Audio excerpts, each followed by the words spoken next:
buenas noches, bienvenidos a Opina Bogotá, el programa de opinión, de debate, de entrevistas de fondo de Canal Capital. Saludamos a esta hora a toda nuestra audiencia en redes sociales, en señal abierta en Bogotá, Cundinamarca, el resto del país, fuera de Colombia, donde nos reportan sintonía. Transmitimos en vivo y en directo. Esta noche vamos a hablar de los habitantes de calle en la ciudad. Se acaba de conocer la última gran radiografía de quiénes son los habitantes de calle en la ciudad, de dónde vienen, qué hacían, cuáles son sus principales preocupaciones y sobre todo qué va a hacer el distrito para poder atender a esta población. Erika Fontalvo, muy buenas noches. Hola Jessy, ¿qué tal? Muy buenas noches para usted, para todas las personas que nos ven a esta hora.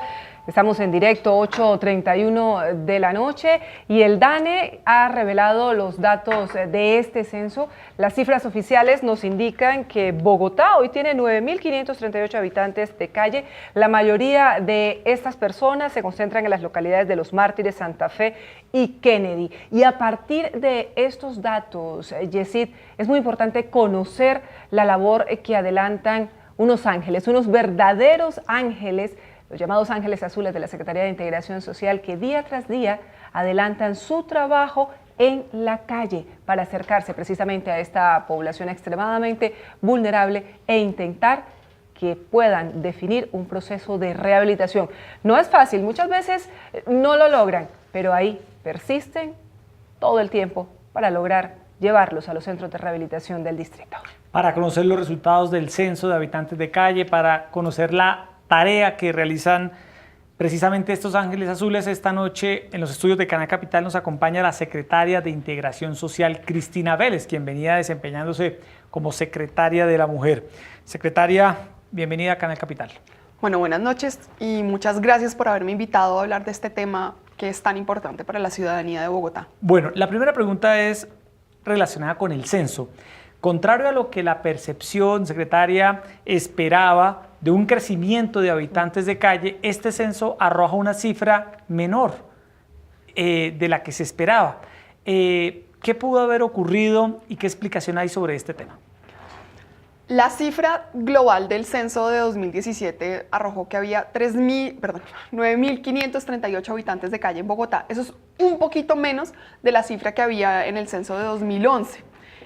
Y cuando lo miramos por tasa, la disminución es un poquito mayor, porque pasamos de tener 1.3 habitantes de calle por 1.000 personas a 1.2 por 1.000 personas. Y la gente está esperando que fueran muchos más, pero realmente el censo fue un ejercicio supremamente riguroso, que podemos decir a ciencia cierta que en una foto, es decir, en los 15 días que duró el censo, ese es el número de habitantes de calle. Obviamente durante el año la población fluctúa, hay un porcentaje de esa población que entra, sale a sus casas, que vuelve a habitabilidad en calle, etcétera, y que tiene como unas condiciones, digamos, como móviles particulares. Secretaria, vamos punto por punto. ¿Cuántos hombres, cuántas mujeres? Ya dijimos un poco acerca de las zonas, pero lograron establecer por qué estas personas han convertido las calles en su hogar, por qué les cuesta tanto salir de ellas. Esa fue una de las preguntas que se hizo en el censo. Entonces, como dijimos punto por punto, el censo arrojó que aproximadamente el 88.9% de los habitantes de calle eran hombres, el restante eran mujeres. Eso es consecuente con la población que estamos atendiendo en los centros de integración social. Y la que vemos en las calles. Y así sí, es un poquito lo que está pasando. Uno de cada 10 habitantes de calle es una mujer. Y esto pues obviamente nos lleva a ver también cómo están ubicados en las localidades. Las localidades donde hay más concentración de habitantes de calle son las localidades de Mártires, Santa Fe, seguidas de la localidad de Kennedy. Obviamente las localidades del centro, por ser de menor tamaño, digamos la preponderancia es mucho más alta. Si lo miramos en términos de tasa, obviamente pues tienen una tasa casi el 3 veces superior a la que puede tener Kennedy en términos de número de habitantes de calle por el total de la población. Así es, secretaria, ¿cómo se hizo este censo? Es decir, ¿cómo se censaron, Erika, a los habitantes de calle? Es importante saber cómo se logró, exacto, extraer una información muy valiosa de personas, Erika, que están en situación de inconsciencia, y ya vamos a hablar de ello.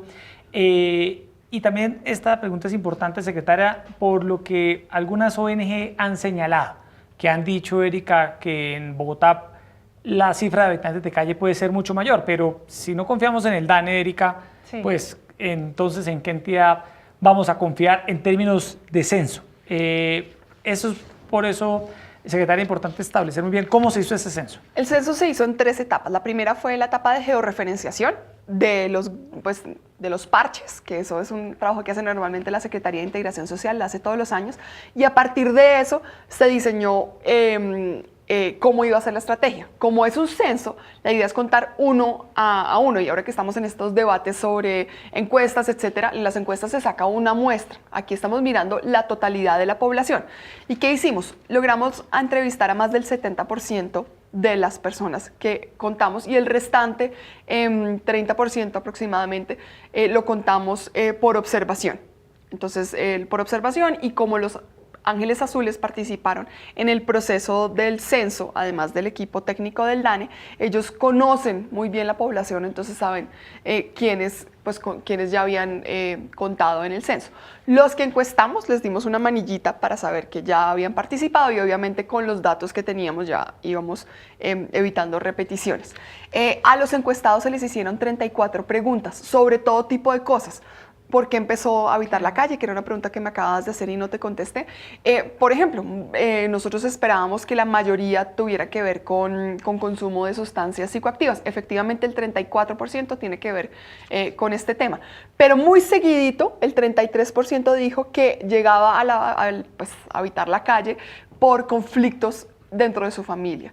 Y ahí ya estamos hablando de dos problemas que terminan siendo hermanitos de alguna forma. Casi que parejos en la proporción. Sí, en proporción, y el consumo de sustancias psicoactivas también está muy relacionado con esos conflictos al interior de las familias, que tienen que ver muchas veces con violencia, que tienen que ver con problemas de comunicación, que tienen que ver también con muchos temas que terminan estando presentes en la mayoría de los problemas sociales que tenemos en Bogotá. Secretaria, todos ellos son de Bogotá.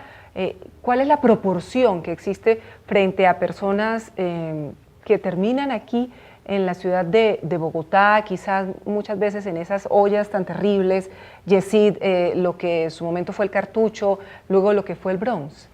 4 de 10 habitantes de calle vienen de otras partes del país, y hay casi un 1%, pues digamos, un 1% que vienen de otras partes de Colombia, perdón, del mundo, sobre todo de Venezuela. Pero realmente este es un fenómeno nacional, digamos. Los habitantes de calle que hay en Bogotá son solamente en el 60% bogotanos, el resto llegaron de diferentes partes del país, y eso, digamos, es normal en otras ciudades con situación de habitantes de calle, como ¿Pero se quedan aquí o es una población flotante que va de repente, hoy está aquí en Bogotá, mañana está, en Chía, y así va moviéndose? No, ellos se quedan, sobre todo se quedan en Bogotá. A raíz de la intervención del Bronx, secretaria, y muchos sectores, muchas personas han señalado que hubo una dispersión de habitantes de calle. Erika, sí. Estamos viendo una situación en las últimas semanas en el Caño de la Sexta con 30, y quisiéramos saber, secretaria, Comuneros. Exacto, en la avenida Comuneros, queremos saber si evidentemente hubo una dispersión de habitantes de calle, una atomización de esta población, y puntualmente el Caño de la Sexta con 30, ¿qué está haciendo el distrito con esta población?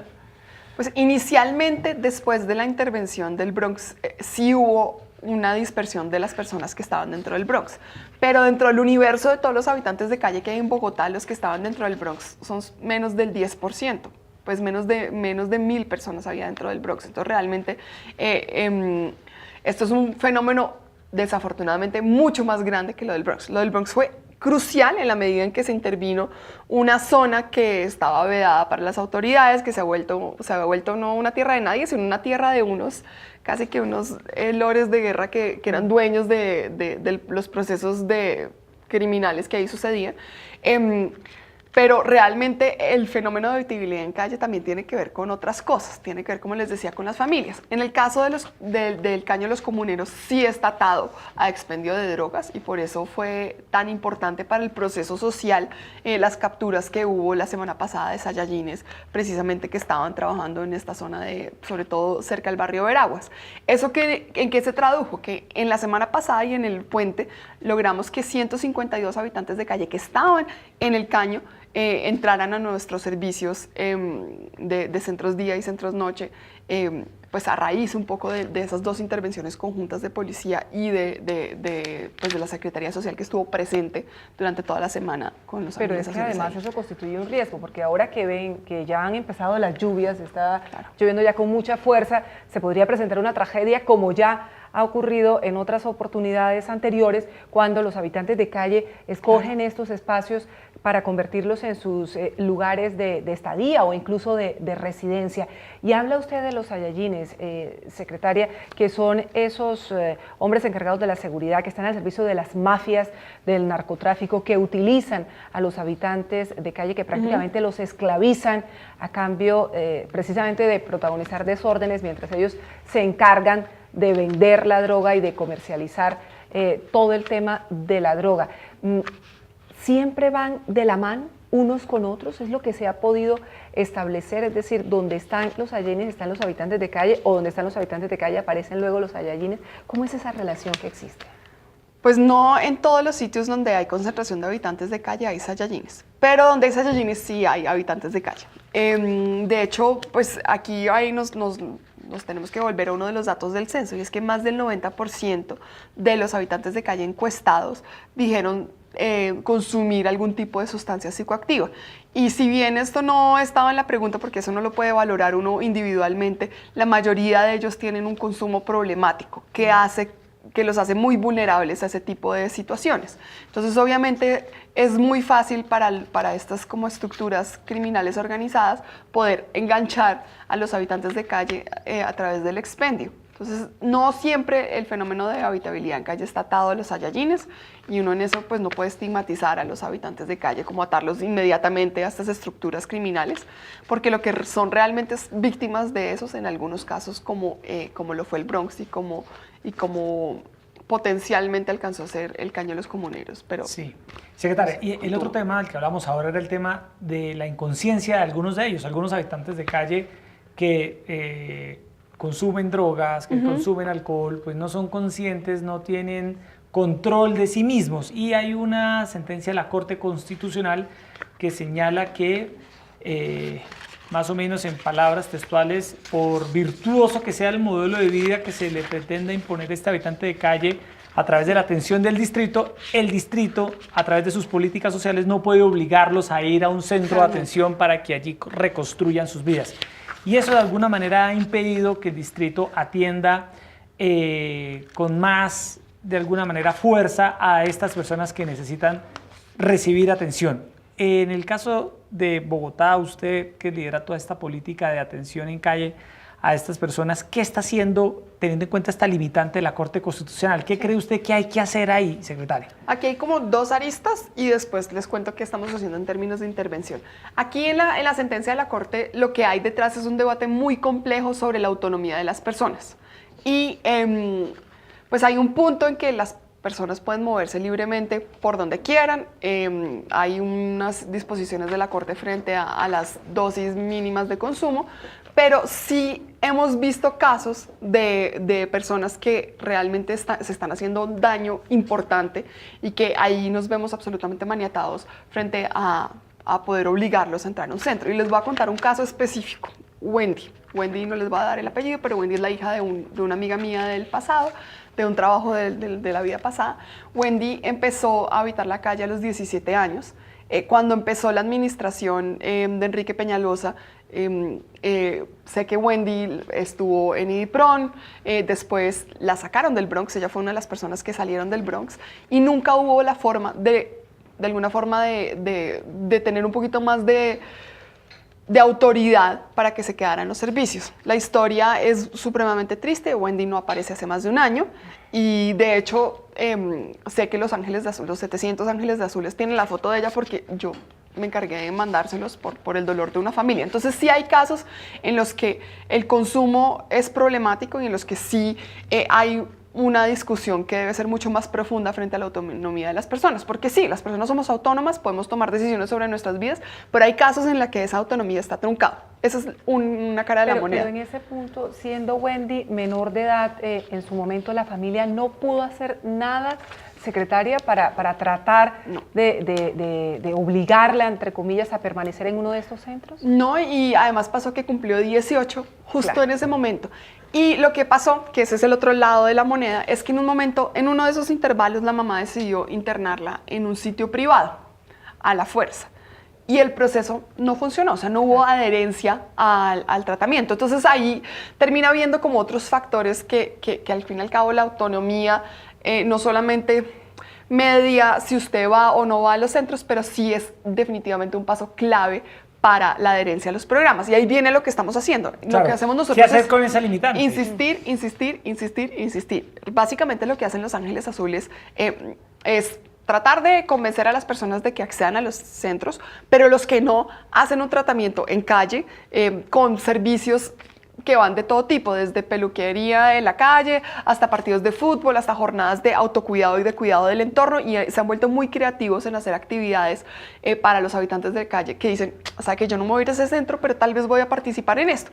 Y eso los va haciendo más sensibles frente a la posibilidad de entrar a un proceso de recuperación. Obviamente cuando toma la decisión ya pues hay mucho más, hay un terreno recorrido interesante. Erika, la secretaria de Integración Social hablaba ahora de esa tarea que hacen día a día Los Ángeles Azules, pero ¿quiénes son Los Ángeles Azules? Muchos de ustedes habrán visto en las calles de Bogotá a personas con chaqueta azul yendo a darle una mano, a brindarle una atención a los habitantes de calle. Nuestra periodista Alejandra Parrado preparó la siguiente crónica sobre quiénes son Los Ángeles Azules. Shadibet es una chica joven y llena de energía que cada tarde llega con ansias a su lugar de trabajo, la calle. No titubea ni un segundo, se acerca rápida y segura hacia donde se lamentan algunos habitantes de calle, sin el más mínimo gesto de repulsión y en cambio con un gesto amable logra que decenas de ellos reciban ayuda. La motivación que tenemos es más importante y hace que siempre encontremos las estrategias para poder hacer el trabajo de la manera más adecuada. Shadibet y su equipo son llamados Los Ángeles Azules por los mismos habitantes de calle. Ellos hacen parte de ese grupo selecto creado por la actual administración para tender una mano desde la Secretaría de Integración Social a quienes deambulan por las calles. En alguna oportunidad algún ciudadano habitante de calle manifestó, no, es que ellos son como si no fueran nuestros ángeles. Y pues obviamente por la chaqueta azul alguien llegó y dijo, pues sí, son Los Ángeles Azules. Y allí pues empezó a trascender dentro de la misma comunidad de los ciudadanos habitantes de calle y empezaron a denominarnos Los Ángeles Azules. Con pericia y mañas logran encontrarlos fácilmente, conocen todos sus hábitos, sus reacciones y logran ganarse el corazón de aquellos que perdieron el camino en algún momento de su vida. No se le olvide de Los Ángeles Azules que ellos son adorables, ellos sí merecen aumento, ellos les toca madrugar, aguantar sol, trasnochar, mojarse, escuchar palabras de gente de la calle. Puro corazón es lo que se necesita para ser un ángel azul, por lo menos 100 ángeles recorren tan solo el centro de la ciudad. Son personas que se internan todos los días debajo de los puentes, alcantarillas, caños y andenes para rescatar habitantes de calle. Esto es de mucho corazón, de mucho amor, de mucha constancia día a día, levantarse uno y decir, hoy voy a ir y voy a convencer al ciudadano que vaya al servicio. Personas atrapadas por las garras del vicio y la calle han logrado reconstruir sus vidas, haciendo parte de todo un proceso que inicia con un baño, comida y un corte de cabello, para terminar en algo trascendental para sus vidas. Es algo muy bello y yo sé que ellos lo hacen fuera de eso, con corazón y pues con la voluntad de que la persona pueda decir sí puedo, sí me entiendes, sí puedo tener un cambio. Aunque muchos vuelven a la calle, estos ángeles azules redoblan esfuerzos para atrapar con sus alas de amor y solidaridad a los caídos. Oye, Erika, usted ha visto a ese gran personaje que veíamos en el video. Yo lo he visto muchas veces en el eje ambiental. Sí, es que Bogotá tiene algunos habitantes de calle, personas que por decisión personal se han dedicado a recorrer nuestras calles, han optado por la habitabilidad en calles, secretaria, y viendo esa labor tan importante, tan bonita que adelantan Los Ángeles Azules, incluso reconocidos por los mismos habitantes de calle que en medio de su condición saben que hay unas personas que intentan ayudarlos. Uno se pregunta, ¿quiénes son? estos hombres y mujeres? ¿Cuál es la formación que reciben? Además de tener un gran corazón, ¿qué otras herramientas se les brindan a diario desde la Secretaría para que puedan adelantar su trabajo? Pues todo el equipo de la Dirección de Adultez, que es la que Subdirección de Adultez, que es la que se encarga de la política de habitabilidad en calle, está compuesto por más o menos 700 personas. La gran parte de este equipo son estos hombres y mujeres que están todos los días en la calle y son en la mayoría gente bastante joven, de 25 a 30 años. No todos son profesionales, de hecho hay muchos que son bachilleres y ellos tienen como dos tipos de formación. Obviamente tienen la formación de Miriam Cantor, que es la gerenta del proyecto, que es una mujer supremamente reconocida en este tema, experta en este tema, pero también una de las cosas que hacemos es un montón de procesos también de autocuidado, porque la carga emocional que ellos terminan teniendo por este trabajo es bastante alta. Entonces, obviamente lo hacen con el mayor corazón del mundo, son súper recursivos, súper creativos, pero también tenemos que estar súper pendientes de su propia seguridad, de sus propios incluso, procesos, porque sí. se pueden convertir también en víctimas en un momento, una alucinación de un habitante de calle que esté desafortunadamente bajo los efectos de la droga o del alcohol. No, y también pasa que cuando uno está haciendo este tipo de servicios sociales, pues siempre hay como algunas afectaciones socioemocionales que hay que tener en cuenta. Hay como una cosa que se llama el fenómeno del burnout, que pasa muchísimo, pasaba también en la Secretaría de la Mujer, todas las personas que están enfrentadas a procesos dolorosos o con cargas emocionales muy altas, y hay otro tipo de fenómenos que, pues, de los que tenemos que protegerlos pues que tienen que ver sobre todo con el autocuidado socioemocional. Secretaria, ¿cómo es el paso a paso de la atención? Una vez el Ángel Azul sale a la calle, ¿qué tipo de ayuda brinda él? Y luego, si nos puede ayudar a construir esa ruta de atención, ¿cómo se llega al éxito? La recuperación final, Erika, de un habitante de calle luego de surtir varios procesos, y qué historia, por ejemplo, ha conocido en esta nueva etapa suya como secretaria de Integración Social que usted destaque. Bogotá tiene una tasa de éxito del 19%, lo cual no es poco. Está muy por encima de los estándares de muchas otras ciudades o grandes urbes comparada con Bogotá, que es una ciudad de casi 9 millones de habitantes. ¿Qué hacemos? Entonces, ¿qué hacemos para lograr eso? El primer paso es que Los Ángeles Azules inviten a los habitantes de calle a ir a un centro a pasar el día o a pasar la noche. Allí se hacen diferentes tipos de procesos que usamos diferentes tipos de herramientas para, lo primero, empezar a cambiar los ciclos de sueño, que eso es lo más importante en el proceso de recuperación, que empiecen a estar despiertos durante el día para que duerman durante la noche, que ese es el primer paso antes de entrar a un proceso ya de recuperación.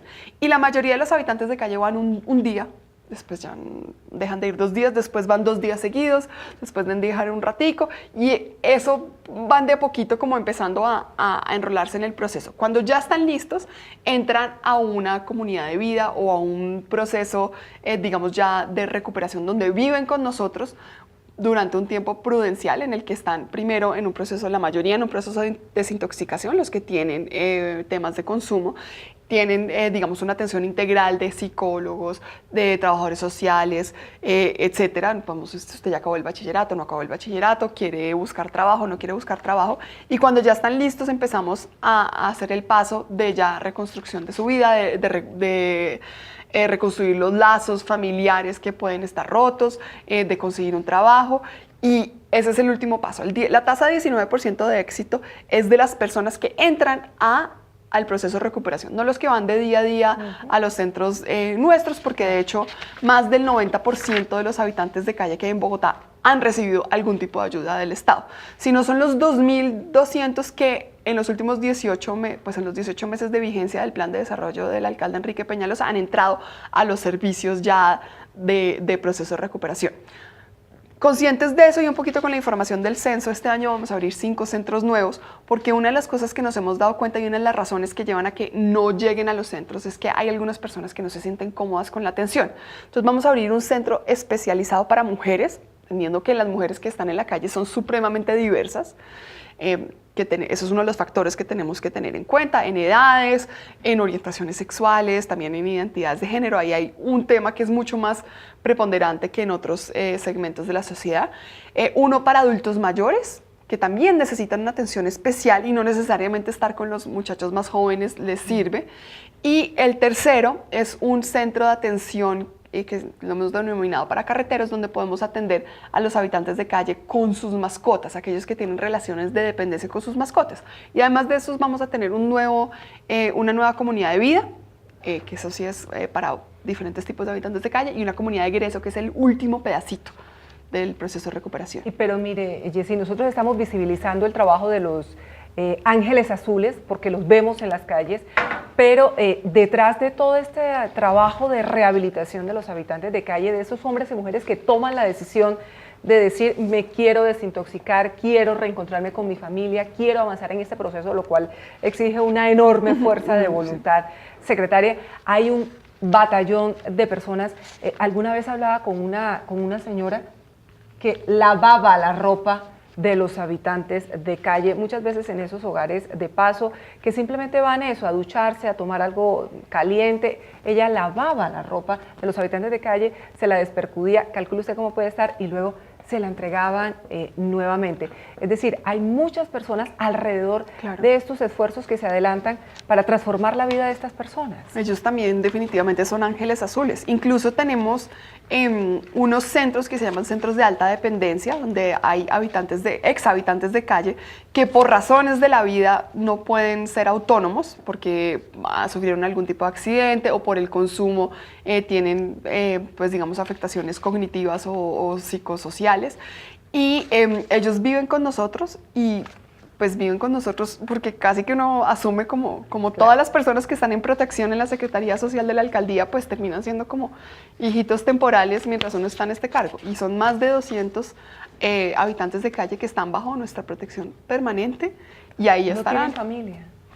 Muchos de ellos sí tienen familia, y una de las cosas que hemos tratado de hacer es vincularlos con la familia, pero la familia no tiene los recursos para atender, por ejemplo, una persona con una lesión en el lóbulo frontal que necesita atención 24/7 y que puede ser, por ejemplo, en ese caso específico, supremamente agresiva, y que pues claramente no puede estar en una familia donde no tienen una atención especializada. Según las cifras, secretaria, cada día entre 3 y 5 habitantes de calle aceptan la oferta del distrito y son trasladados a los centros de atención que usted mencionaba ahora. Pero ¿podemos hablar de alguna tasa o de algún índice de deserción de personas que permanecen algún tiempo al cuidado de la Secretaría de Integración y vuelven a la calle? ¿Hay algún indicador? Sí, claro. Digamos, tenemos 2.200 personas mapeadas que han entrado a nuestros servicios en lo que va corrido del plan de desarrollo. De esas, 404 ya salieron y están reconstruyendo sus vidas, digamos, son los casos exitosos. 400 personas, 404. Pues Ya, es una cifra muy alta. Es una cifra importante, y de la globalidad de los habitantes de calle es el 5%, que eso es una cifra importante. Y tenemos todavía un 60% que está en proceso, o sea, que sigue en nuestros sitios, o sea que más o menos hay un 30% que sí volvió a la calle. ¿A qué atribuyen, Erika, esa deserción, si así se le puede llamar? ¿Hay algún aprovechamiento de mafias para no estigmatizar el tema de las mafias y el consumo de droga, o al servicio de bandas delincuenciales? ¿Qué otros problemas pueden evidenciar esta deserción? Sobre todo tiene que ver con el tema de consumo, porque es que un proceso de rehabilitación de consumo problemático es súper complejo, en contexto de habitabilidad en calle y en otros contextos también. Y a veces lo que termina siendo el gancho termina siendo cosas que nosotros ni siquiera nos hubiéramos imaginado. En el video que mostraron ahorita salió una mujer con la que yo hablé en un operativo, y ella decidió ir al centro de Boacatá porque le dijeron que iba a ver dentista. Y para ella poderse arreglar los dientes fue un gancho súper poderoso para empezar a buscar ayuda. Y cada uno tiene una motivación súper diferente.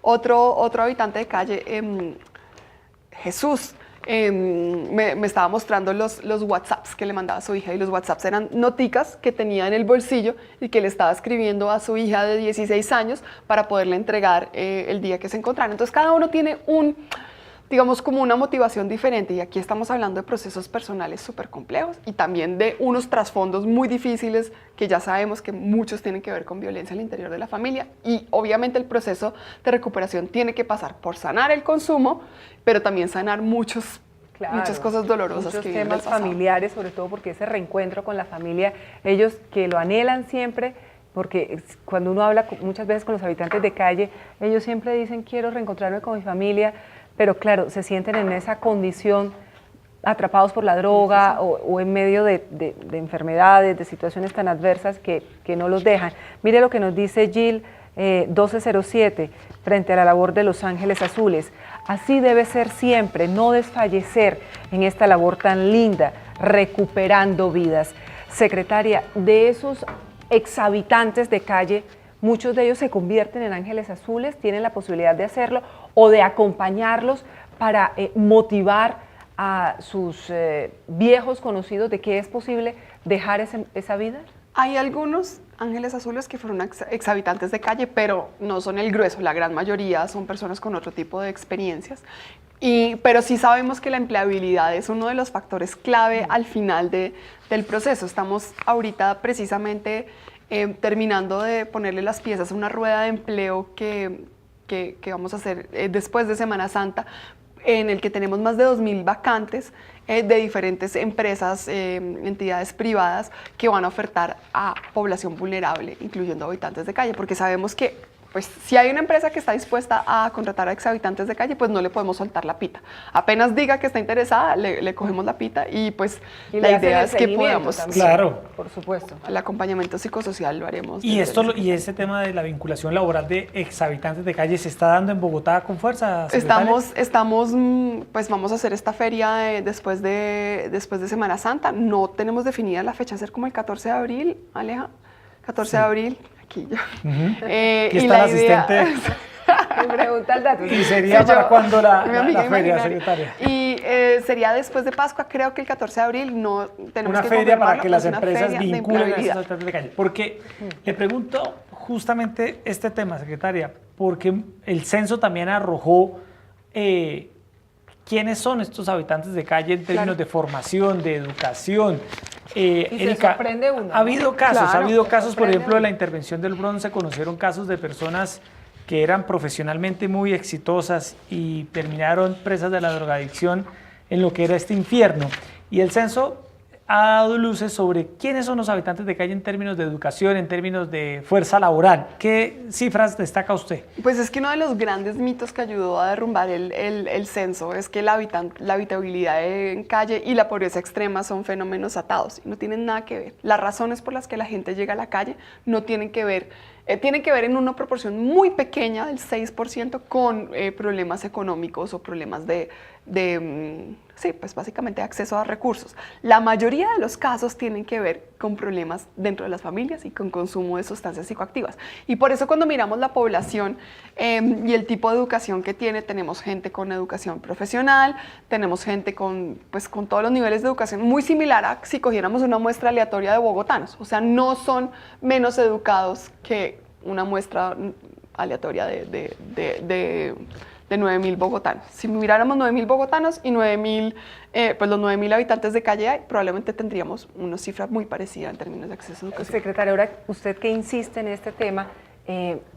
frente a las razones que llevan a las personas a quedarse en las calles viviendo, que es el consumo de drogas, es un tema que es prevenible. Los problemas familiares también es un tema que puede ser detectable y prevenible en los hogares.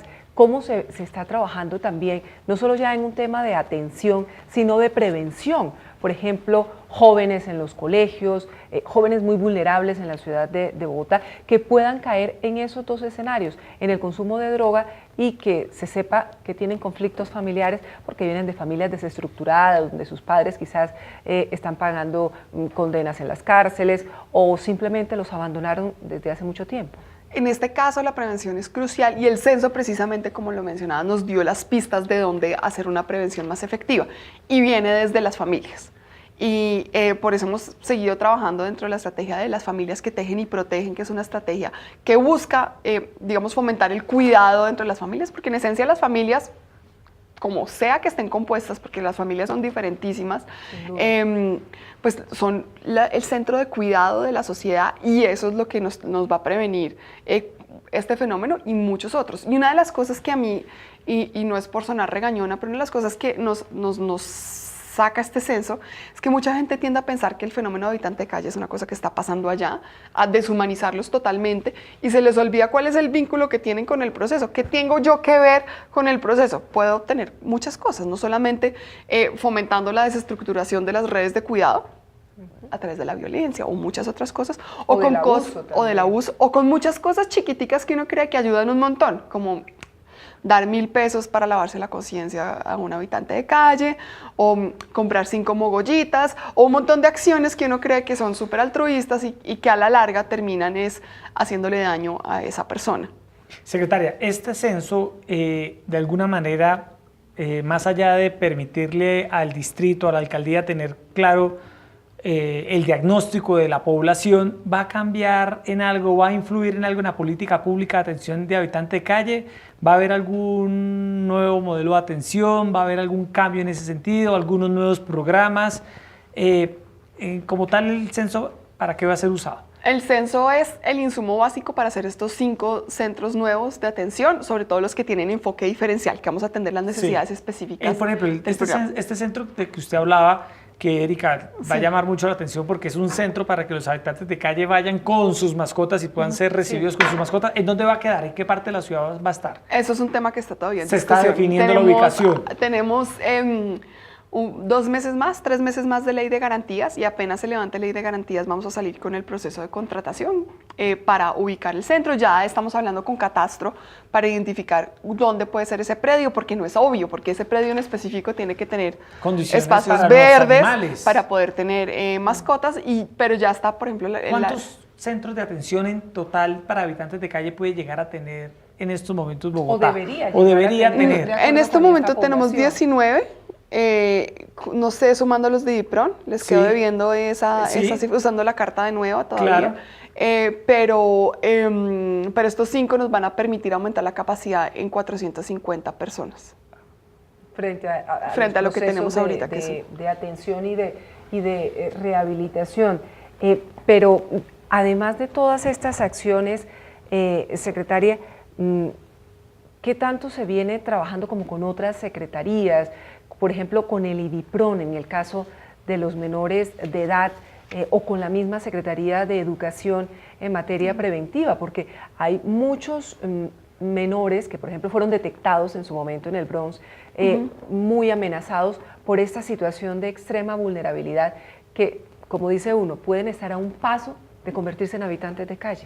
IDIPRON tiene la atención, es responsable de la atención de los habitantes de calle entre los 28 y pues y la adolescencia, digamos, excepto en los casos de protección que ya son un tema del ICBF, pero ellos tienen, digamos, atienden la población joven de Bogotá y ahí en eso estamos supremamente articulados porque la Secretaría de Integración Social tiene como este trabajo de barrido en calle y de atención en calle y tiene la atención de las personas mayores de 28 años y digamos como de ese rango de juventud que ha sido siempre como el etos salesiano, pues un poquito del trabajo con la juventud que promovió el padre Javier de Nicoló, que es muy salesiano. Pero obviamente nuestros servicios dependen de otras entidades. Nosotros prestamos, digamos, servicios de salud, brigadas de salud que coordinamos con salud. El tema de empleabilidad también lo coordinamos con el sector de desarrollo económico. Entonces, nuestros servicios de atención requieren una altísima coordinación.